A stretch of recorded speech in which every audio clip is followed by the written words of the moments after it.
If you've been working in Krita and your layer stack is getting a little messy, this video is going to help a lot. Today, I'm showing you exactly how to merge layers in Krita, including the fastest shortcut, how to merge selected layers together, how to use the right-click menu, and even how to keep things non-destructive by grouping layers instead of flattening them. If this tutorial helps you out, please hit like and subscribe for more easy Krita tips and digital art tutorials.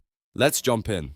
First, open your artwork in Krita and look over at the Layers Docker. This is where all of your layers are listed. If you only want to merge one layer into the layer directly underneath it, click the layer you want to combine, then press Ctrl+E on your keyboard. That is the quickest way to use Merge Down. Krita will take the selected layer and merge it into the layer below, which is really useful when you finish shading, line work, or adding details and want to reduce the number of separate layers. Now, if you want to merge more than one layer together, you can do that too. Select multiple layers by holding Shift or Ctrl while clicking them in the Layers Docker. Once the layers are highlighted, press Ctrl+E again.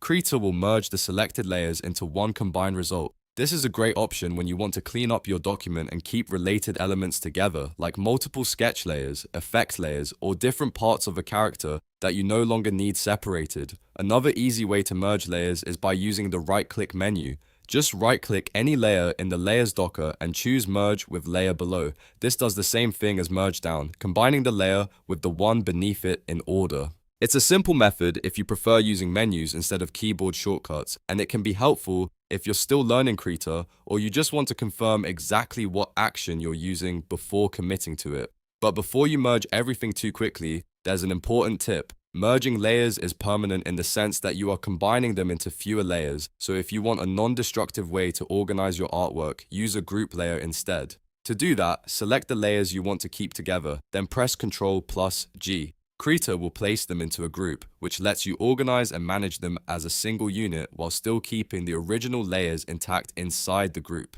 This is especially useful if you think you may want to go back and edit each layer later. So here's the simple rule to remember. Use Ctrl+E when you want to merge down quickly. Use Ctrl+E after selecting multiple layers when you want to merge several layers together. Use the right-click option if you prefer the menu method, and use Ctrl+G if you want a safer, non-destructive way to keep your layers organized without fully combining them. If you're new to Krita, learning these layer controls will save you a ton of time and make your workflow much smoother. It helps keep your files cleaner, your edits faster, and your projects easier to manage as they get more complex. Try practicing these methods on a duplicate file first so you can get comfortable with how each one works. If this tutorial helped you, make sure to like the video and subscribe for more Krita tutorials, digital art shortcuts, and beginner-friendly software guides. Thanks for watching, and I'll see you in the next one.